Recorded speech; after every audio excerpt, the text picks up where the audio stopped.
Magandang araw mga kaibigan. Bigyan natin ng reaction opinion itong post John Writer. Ito po yung mga kaganapan sa impeachment, day 12 impeachment trial ni BP Sara. The prosecution is spent weeks claiming that spending quarterly confidential funds in 11 days was a statutory crime. Bawal sa batas daw yun. 11 days, gastusin mo. On cross-examination, Attorney Powa pulled out Joint Circular number 2015-01 and Auditor Wamil admitted under oath that the circular contains zero prohibitions on spending funds within 11 days. Walang pinagbabawal kung gastusin mo in 11 days. The prosecution is attempting to impeach a vice president for executing government operations faster than standard bureaucratic inertia. Oh, ano nga yung napala nila? Ang witness nila, in fairness sa witness kung ano lang yung katotohanan sa obserbasyon ko, sinasagot niya lang yan ng tama. Wala siyang pinapanigan. Hindi siya pro-prosecution, hindi rin siya pro-defense. Na mandated lang siya na mag-testify dahil siya ang nag-audit eh. Kailan kung, kaya nga, napasigaw, hoy, huwag mong sagutin. Napasigaw si Attorney Kapunan nung may magandang tanong si Attorney Powa.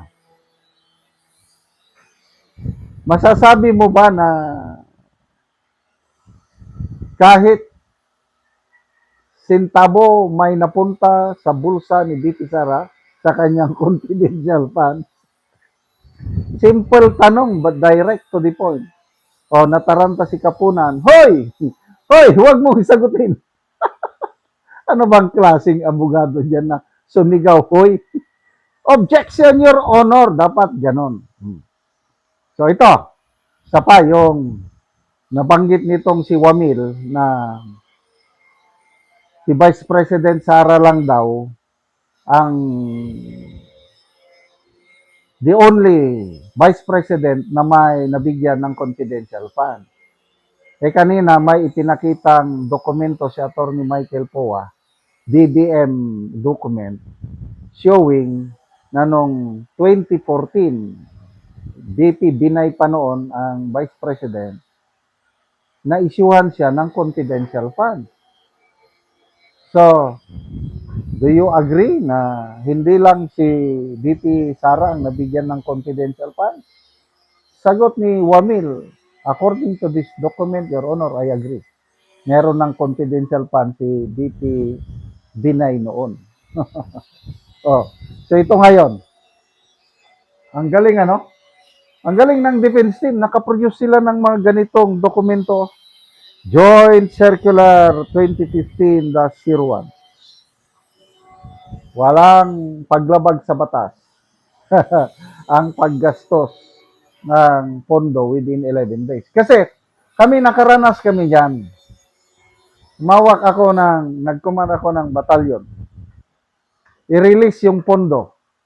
Late na ang release. Fourth quarter release. Kailangan naming i-clear. December na, fourth quarter. So, anong gagawin namin? I-clear namin. Kailang yung pera, hindi ibig sabihin na ibulsa ko na o ibulsa ng official ko. Na-clear na, na-submit na yung clearing documents, ang pera nandyan pa rin. Gagastusin na namin sa first quarter. Ganon ang ginagawa namin. And I believe ito kay BP Sara, sa dami ng kanyang mga aktibidades, Vice Chairman siya ng NTF-ELCA, I believe, hindi naman siya santa. Hindi naman siya perfectong tao, but I believe na itong mga pondong nire-request niya is ginagamit niya para sa Yun nga, 40,000, 40 million pala. Ginastos para pagpakain, medical aid. So ano yun? Masama? Uy, meron pa. How many million yung ginastos niya para pagbibigay ng laptop at iba pang incentive para maproteksyonan ang mga kabataan na hindi sila ma-recruit ng mga makakaliwa. O ano yun? Masama ba yun? Ang laking problema natin. Kaya nga hindi matapos-tapos itong insurgency problem sa ating bansa. Kasi nandyan ang mga paaralan, yan ang open source of recruitment ng mga makakaliwa. Kaya nung nandyan pa si VP Sara at may confidential fund siya, ginagamit niya yan para maprotektahan ang ating mga anak. Yan ang rason ngayon, bakit nila ini-impeach ang ating vice presidente. But sabi nga, you cannot put a good man or woman down.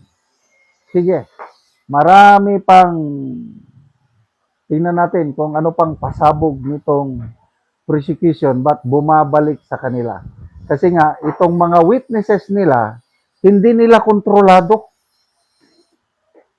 Kasi kung ako yung witness, government official ako, alam ko, ang pinakamalakas na kandidato sa 2028, si VP Sara. Bakit ako magsasabi ng mga fabricated stories laban sa kanya? Kung ano yung totoo, yun lang sabihin ko. Kagaya nitong si Auditor Wamil. Wala naman talagang nakalagay na prohibition sa joint circular. So, ibig sabihin, walang krimen. Sinasabi, nag-a-assume itong prosecution na dahil napakabilis ma-spend is statutory crime na daw yun. Di ngayon, nasupalpal sila na ang kanilang witness mismo nag-amin na walang paglabag sa batas. Good job po, Attorney Michael Powa. Salamat mga kaibigan sa inyong pagsubaybay sa channel na ito. Nakakatulong kayo ng malaki sa tribong Talandig ng Bukidnon dahil ang sweldo natin sa channel na ito is pantulong po sa tribo. Namimigay tayo ng libreng yero at pako para makapagpatayo sila ng mas maayos na tirahan. Panoorin nyo ang video na ito.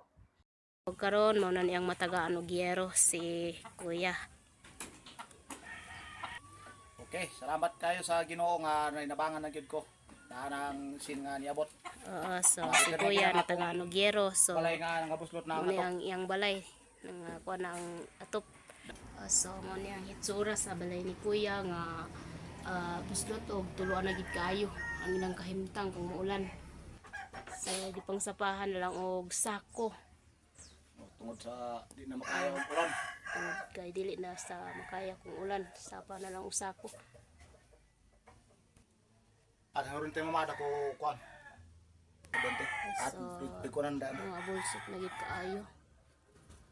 Kita na. So karon Kuya, pila na ni ka tuig ang imong balay nga bulsot naman na nanay mga tulo kung ulan. Kuan na ni siya ka tuig, 15 na ni ka tuig unya tungod sa tong kawadon.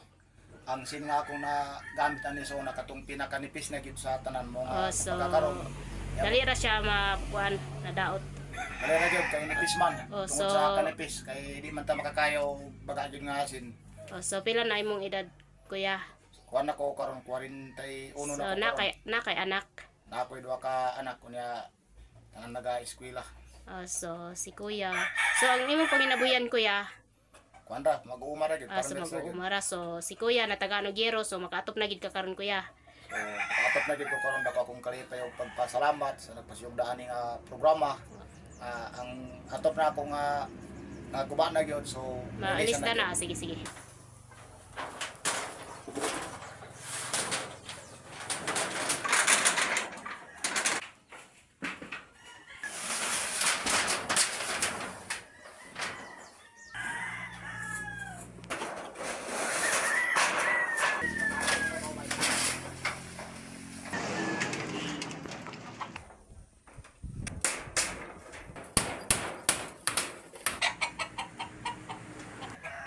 So nahumana og atop si kuya sa iyang balay, so dili na gid siya tuluan, nindot na kaayo kay nahuman na gid og atop. Daghang salamat sa grasya sa Ginoo nga nakaatop na gyud ko sa akong balay.